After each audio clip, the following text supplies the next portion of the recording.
Hello, so welcome guys.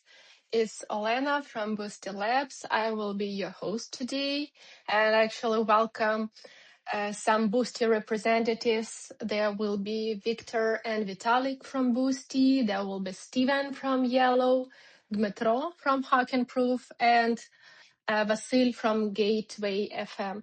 So nice to meet you guys. Welcome here. So today we're going to talk about the future of blockchain startups, about innovation, security, community. We're going to talk about some future crypto trends, maybe share some insights and exchange opinions about the current market state. So welcome guys. Let's start with some short intro. I'll be glad if you can give some introduction about yourself, just what are you doing in your project, about your project itself, and actually what makes it special in the industry.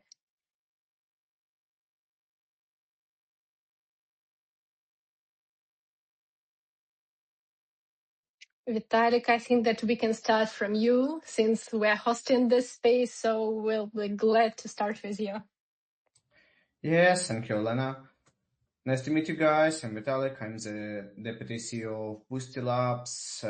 In Boosty Labs, we are cooking a lot of cool stuff. We're like the biggest dev shop in the space in blockchain world.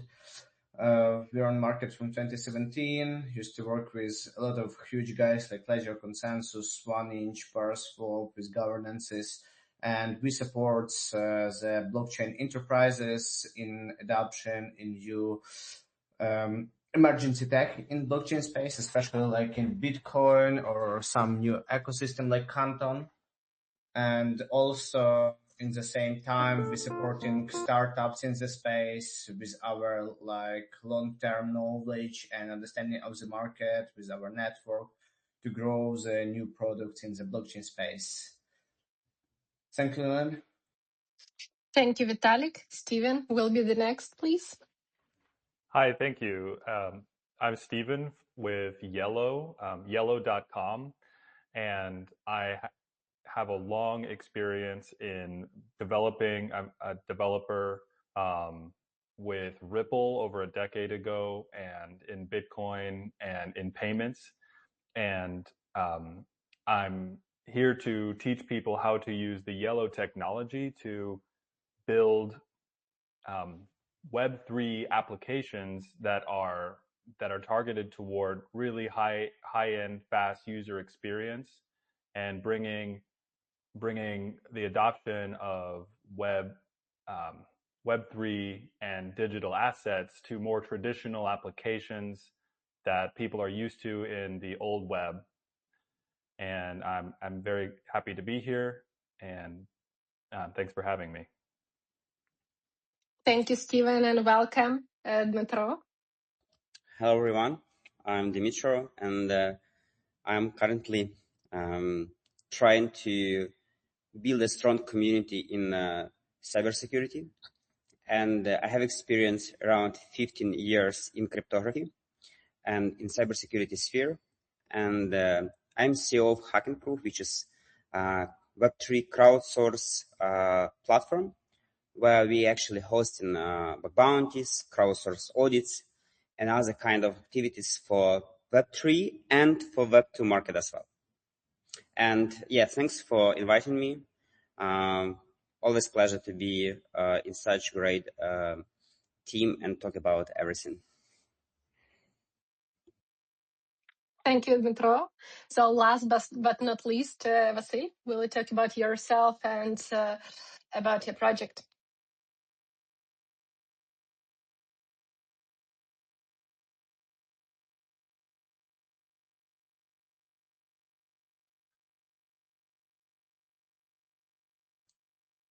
I think we can hear you. Yeah, so it is the problem on my side.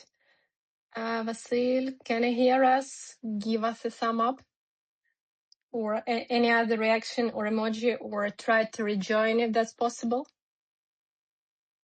Yeah, I see that you can hear us, but we can't hear you. Please kindly rejoin.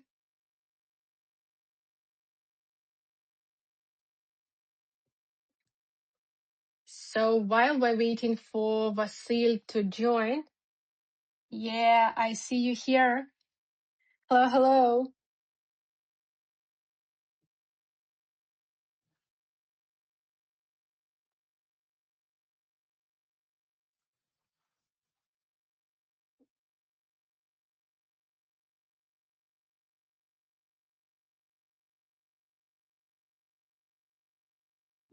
I always knew that we have a space for improvements in Twitter space. So Exactly. this is a case. If someone created, yes, space without any tech problems is not a Twitter space. So that's so typical for a Twitter space to have some glitches. At least we managed to launch and we're live. Well, okay, while we're waiting for Vasyl to join, maybe we can proceed with the second part of our discussion, which will be dedicated to startups, as I already mentioned. So I think that we can start with Steven. Steven, what's the most surprising and actually unobvious lesson that you've learned while building or supporting a blockchain startup? Well, this may be surprising to some people and may not be surprising to developers and people who are into technology. Maybe we've thought that people will be attracted to the technology, that they might be nerdy and really like blockchain, think it's really cool. But the larger world, they find it to be a really awkward user experience to use their wallets and to have to do on-chain transactions every time they want to interact with an application. And, you know, with the pop-ups from MetaMask, and it doesn't feel at all like a normal website or a normal application that the vast majority of people are used to building or are used to interacting with. So Yellow builds a platform for developers to make apps and websites where people can use cryptocurrency and digital assets, but it feels very fast. So our goal is to make applications feel like normal Web 2 apps, where once you connect to the app, you can interact instantly. You can play games. You can trade quick, fast trades, high frequency interactions, instant feedback when you click on something. You can have real-time interactions between multiple players in a game without having to sign a transaction every time, or to wait for a confirmation, or to a lot of people, the concept of using gas and having enough gas to interact with a game or app is extremely confusing, though.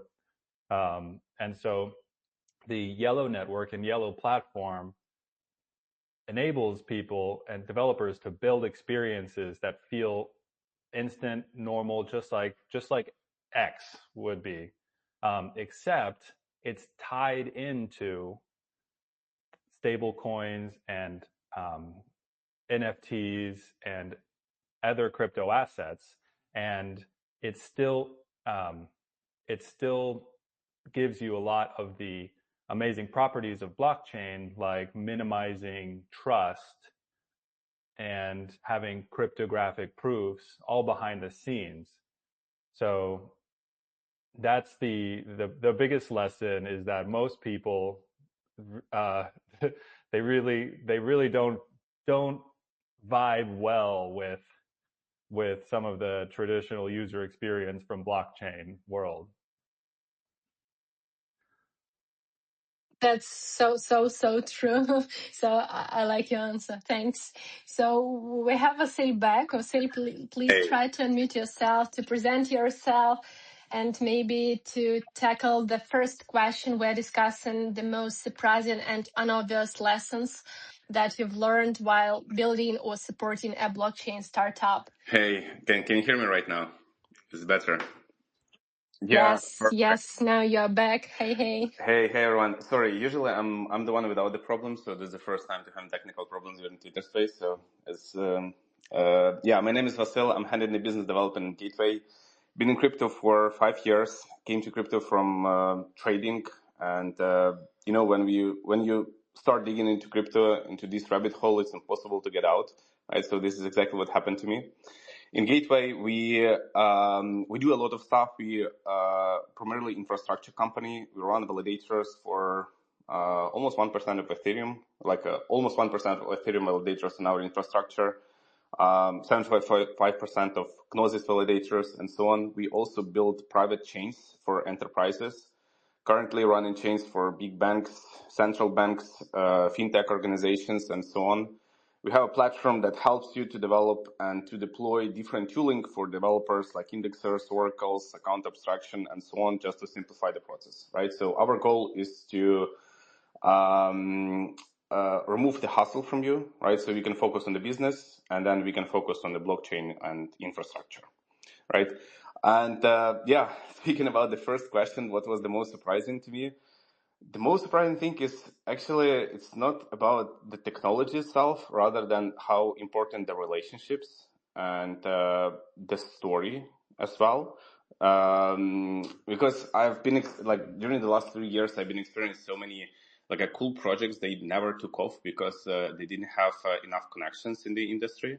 And also on the other side, it was a lot of projects that actually managed well with the token launch because they knew right people. So building the story and building the network is crucially important.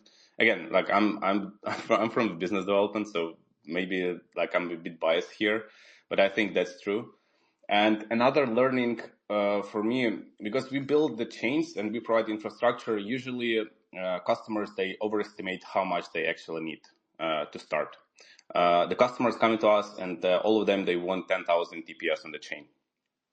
But in reality, it's usually up to 10 TPS, right? So difference in thousands from your expectation and what you actually need. And it's very important to be realistic, and it's good to dream big, but it's also good to have a realistic expectation in terms of infrastructure. Thanks so much. That's so very true. Talking about the networking, I like the idea that in crypto, you don't have to go through 6 handshakes. 2 is enough just to get to the right person. So yeah, totally agree. Dmytro, would you like to add anything?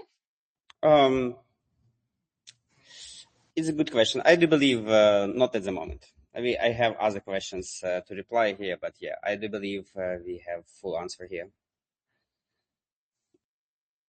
Yeah, thanks. Vitalii? Yeah, I totally agree with Vasyl that a lot of startups just trying to be the best product with all features, with all possible scenarios to start. And it's about why we support all our clients who are startups to release earlier with less features, with less infrastructure to get their retail adoption or business adoption earlier, because time to market is the main indicator in Web3, for my opinion. Yeah, so true. Let's talk about I can actually just give one of examples that we have on the market. Without naming the companies, but let's say you know about CoinGecko. Yes, CoinGecko is famous from early 2017, 2016, and they actually were fighting with CoinMarketCap at this time, and of course they actually trying to interact with some startups and integrate some kind of scoring system for exchanges to their platform. They did this, And this actually feature is quite popular right now among many actually industries and industry players. And actually the company who actually built this scoring system, it was some kind of startup project. And while at those time were actually a company who actually raised money and already were enterprise. But actually they decided to go on their own. And at the end, they lost this battle. So just to add key point here, that even if you start up, try to find appropriate, I would say, partner who actually can help you to grow, and then you will see if it works or not.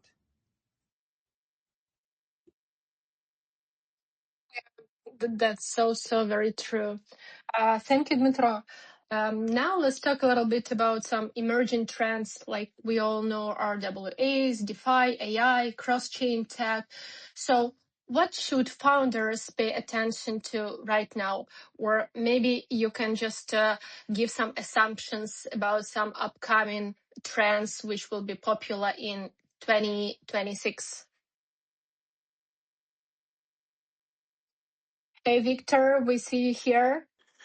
So glad to see you come in. Maybe you will tackle this question and start this round of discussion. Sure. Hey guys, what's up? Thank you for hosting this event.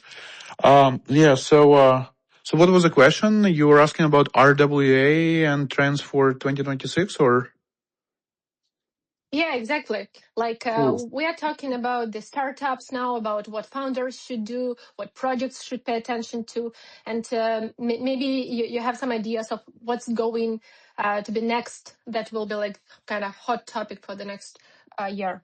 Yeah, sure. So for next year, I think the main adoption will be blockchain as a utility for specific use cases. Generally, crypto is scam, so we just need to understand it and accept. As a whole, most of the industry is scam, but once you understand this, because I'm saying it from my own perspective, because last year I was like, oh fuck, last 9 years I'm building all this amazing infrastructure for all these leading companies like Coinbase, Bitfinex, Ledger, and whatever. And I'm like, oh, but it is an old scam. Eventually, I realized that mainly it's scam, but this industry is good for 3 use cases: for payments, trading, and gambling. Everything else is bullshit. So once you understand that crypto is the industry for those use cases plus scam, your life becoming easier. So projection of a future also becoming easier. So my projection for next year is payments as a major driver of adoption of a blockchain as a technology, which means PayFi, stable coins, and everything around it. Trading, there will be multiple new trading use cases. So Hyperliquid was a great example of success of this year, as well as Pump Fund last year. Pump Fund more on the gambling side. So Pump Fund was kind of they created a new way of doing gambling. More and more casinos will start to look into this space. Casinos being from an evolution perspective of this industry, casino was been one of the biggest adopters of a blockchain technology for payments. However, still most of the casinos run on a fiat rails. So adoption of crypto as a payments for gambling will be also massive. RWA, yes, it's finally ramping up. And thanks to BlackRock and all these big companies and startups like Ondo, But it will still grow slowly because there is still some resistance from other big players. So, but we will come there because I saw RWA since 2017 or 18 with this provenance blockchain that's been running by Wall Street veterans, and it's just becoming big. And even a provenance guys was let's do Figure, and Figure Markets finally went to IPO. Well, originally it was started from Provenance, which is still a blockchain with, I don't know if it's a token worth something, but, yeah, so it will take some time with RWAs. However, RWAs is also cool because it helps you to unlock the liquidity that's kind of locked in a semi-liquid assets like real estate or Well, however, I also bullish on tokenization of stocks, especially if it will be adopted by major distribution channels such as Robinhood. So Robinhood did amazing presentation back on ETC and cons about what they want to do with stocks tokenization. So this I'm also quite bullish. So yeah, long story short, everything that has a real utility will work. So all this a crypto bullshit innovations most likely will die. So yeah. Thank you. Anyone else would like to step in? Yeah, if you don't mind. Yes, so totally agree about RWA. I would add two more actually hype here: prediction market and prediction market for the specific niche.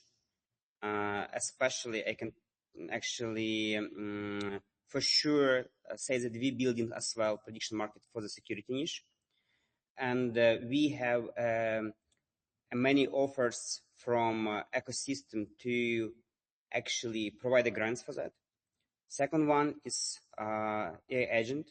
What we see right now, even in security niche, some companies already shut down operation, and they made cut of 30 or 40% of employees, and so it's a huge shift in terms of how actually right now we operate in terms of security and actually services that we provide.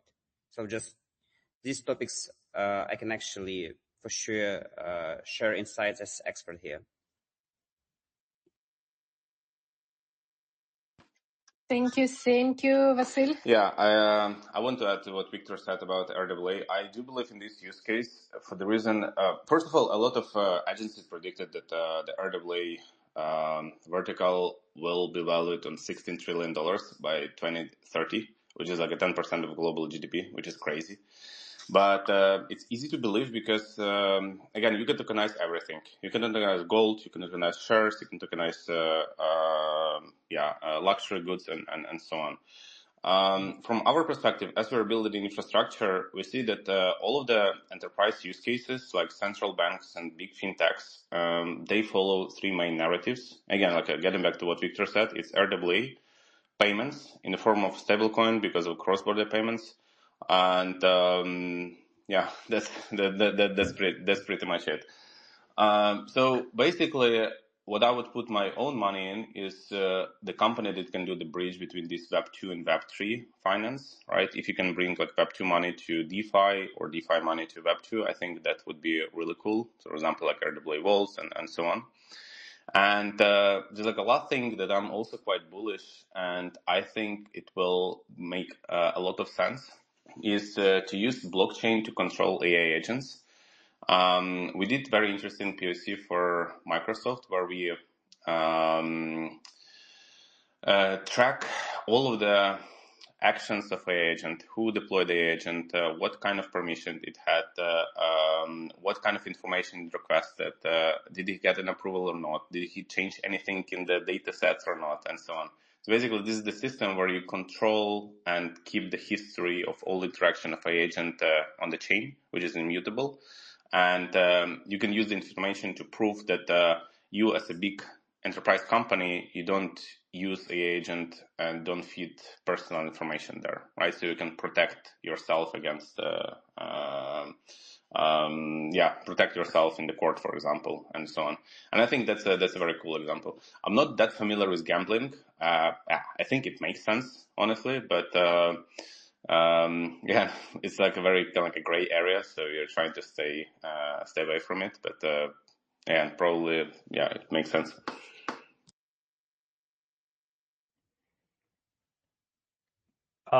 We all love our stable coins and our crypto wallets because we get to control our own money and we don't have to trust other institutions to store and manage our money. But then when we want to trade or play games, we have to then give our money over to an exchange or deposit our money into a gambling platform or a trade or a game platform.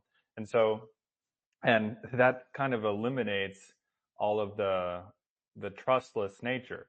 So a next big wave is applications, trading venues, games, where you can bring your stable coins and your tokens without giving over control, and you can still play games and trade without having to deposit your money. So now we'll see a new wave of applications where you maintain custody of your money while you're still in the trading venue and while you're still playing games against other people without having to give away all of your trust to the platform, which means lots more people around the world can build platforms, games, and experiences that use cryptocurrency and stable coins, and from any country, anywhere in the world, and we won't have to trust them or trust that they're not going to rug us because we have new secure platforms that separate custody from applications.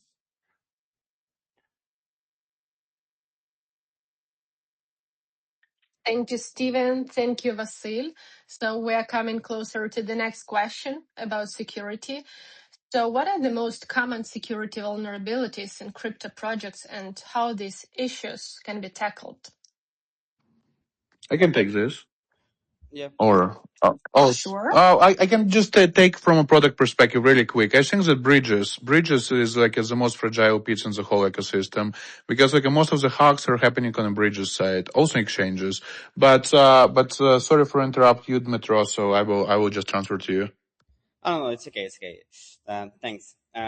So actually, what we see currently, the issue is of course, you can take a look what happening with some exchange and etc. Yes, so there was some access control mistakes. Yes, there was some actually business logic flaws. But what currently we see, the most biggest issue goes from denial of service of those vectors. Yes, and actually, it's very important actually to do fuzzing and actually input some extreme inputs to smart contracts, to behaviors of these smart contracts, and etc. Because when we even so we have service that is called dual defense. So we check audits after audits by community, and we discovered that after running those 40 plus dual defense audits, that each fourth audit there was few, like one or a few criticals, and most of them actually goes to these vectors. And of course, sometimes it goes also to to losing user funds and etc. Of course, we can mark these vectors attacks as a high. But yeah, so this is the biggest issue that we currently see. And probably like these most three flows, like business logic, access control, and those vectors.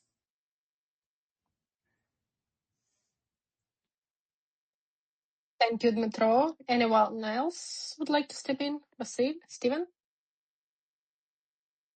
No, that's definitely not my Okay. responsibility. Yeah, Gotcha. I can step in here very shortly. I think like the one of the problems in the crypto projects is like continuous security because like everybody doing like audits on the release, and after that they add in like 2, 3, 4 PRs in their project, like updating smart contracts and not doing audits for this. I think like most of the projects in blockchains are doing it. Maybe only the biggest guys in our space doing continuous security. Yeah, thanks, Vitalii. Next question will. Sure, One last Steven. thought. Welcome. Thank you. The Yellow network addresses security by enabling applications where the state of your application is always cryptographically verified, and you can transact instantly without transacting on chain. But if there's ever a dispute, you can publish the state on chain to remove your funds and take your funds out. So having an ability to remove your own funds from an application on your own using your own keys is very important. So you still maintain control. And you don't give away control to the application that could rug you or steal your funds.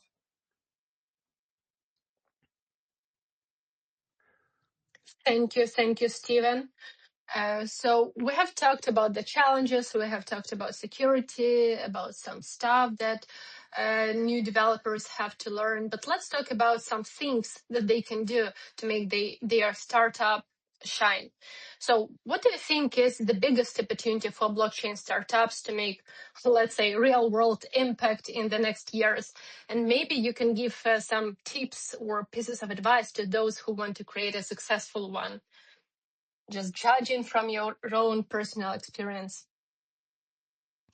If you don't mind, I would like to start. Sure, Vasyl, welcome. Yeah, because again, we are working with a lot of big companies, but also like a small startups that are just starting. And what I would suggest, if you can just make money, right? Because it feels like in crypto, nobody actually cares about the revenue.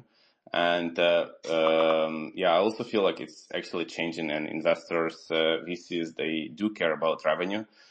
If you want your startup to stand out and shine, make sure that you have some revenue that you generate. You do not fully rely on the token launch, on the narrative, on the marketing and stuff. Just like we have to grow up and try to build the proper business.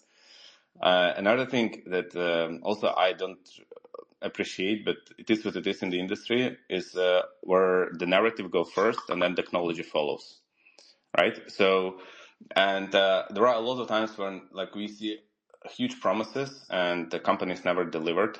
Again, it would be good to grow up and to actually do the announcement and it's okay to follow the narratives, but it would be good to actually confirm those narratives with the technology behind and the deliveries as well. So yeah, be a bit more professional, start making money. If you're in crypto and you're actually having revenue, I mean, you're one of out of the million. That's so very true. Thank you, Steven. I would say think about grandma and the 99% of people and make your application work exactly like they expect a normal application to work.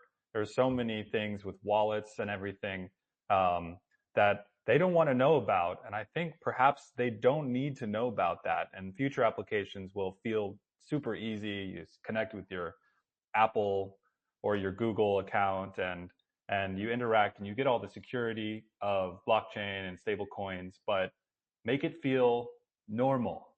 And then we'll bring in the next billions of people that way.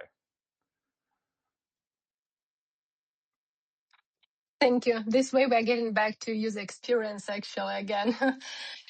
Victor. Yeah, I agree actually with the speakers. UX and something meaningful in terms of revenues is super important. But I would start from from the bottom, probably. Yeah, because it's on top. And the bottom will be people, will be a team, usually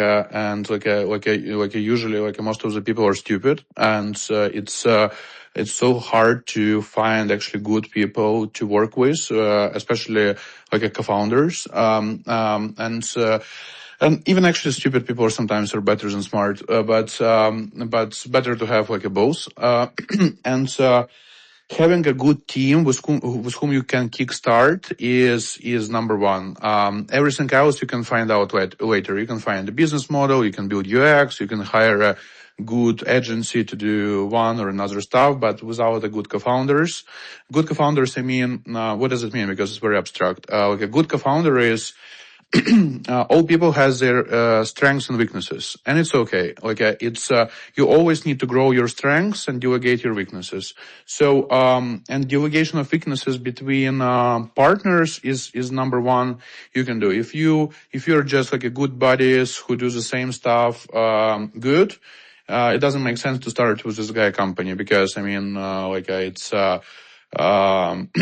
okay, well, now it's not a Biden time anymore, so it's like a being straight or being gay, so it's more naturally to first of all, I'm DI compliant, so don't judge. So it's if you want to move within the rules, it's better to move kind of organically and don't try to break those rules. And the rules is you need to be a number one all 360. And to be number one all 360, you just cannot be it yourself. You need to have 2 or 3 people with whom you will kickstart a company, who will have the strengths. Let's say if we say about 360 as a visualization, so 120 you're the best, 120 your partner is the best, and 120 is your third partner is the best. So that's how you can kind of crush the world.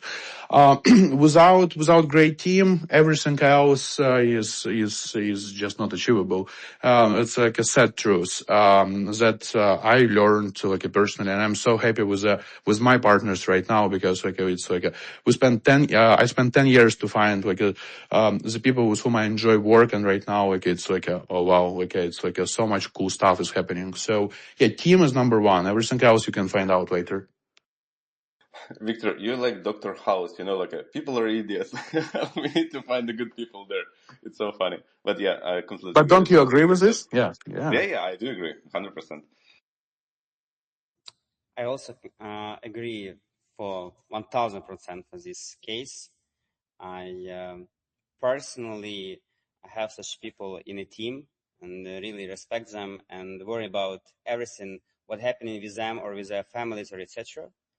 And definitely it's the main core on the market. And I see how many actually even startups or companies, they have a brand face and then the idea or other stuff behind.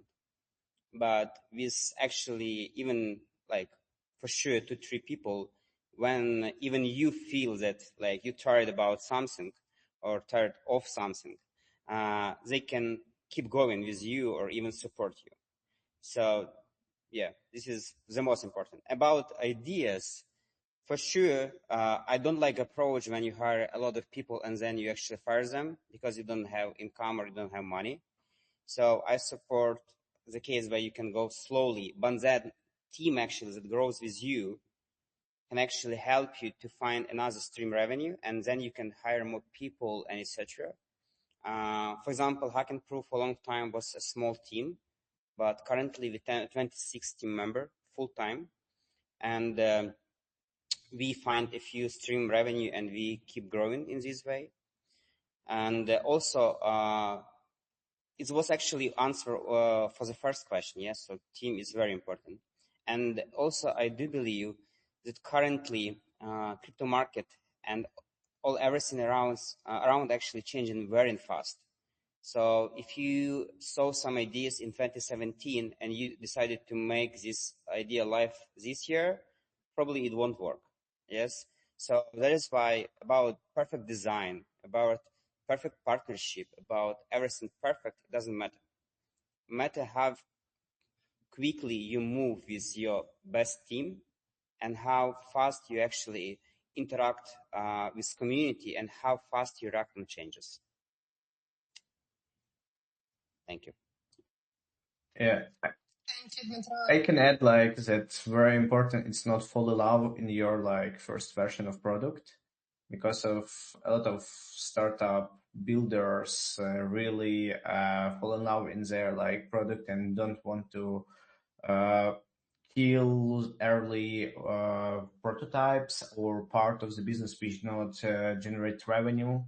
And doing like shifts is okay, and everybody doing already like a lot of big guys in the space, especially new AI startups, are doing shifts in their like products every quarter, and it really works good.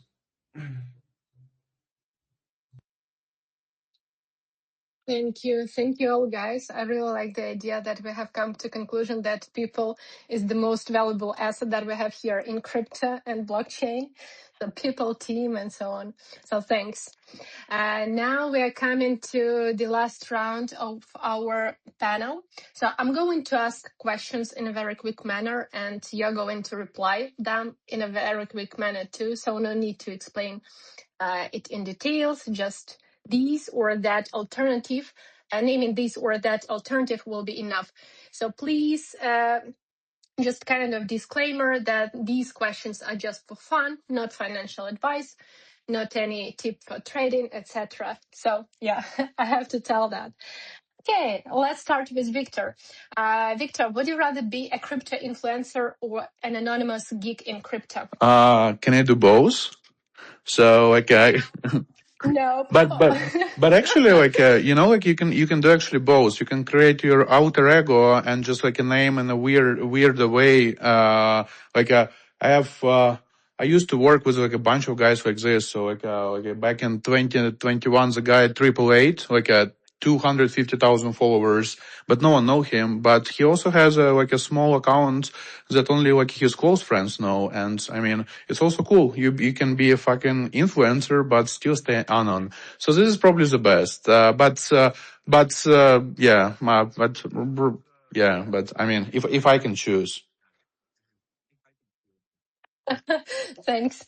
Vasyl, finding out who Satoshi is or finding out the Coca-Cola recipe? Satoshi, of course. That's the easy one. Who cares about Coca-Cola recipe? Come on, lots of money. Okay, Vitalik, Bitcoin or Ethereum? Bitcoin now. Well, thanks, Steven. Binance or Coinbase? I don't want to trust either of them with my money. So Dexes. Self-custody. Good.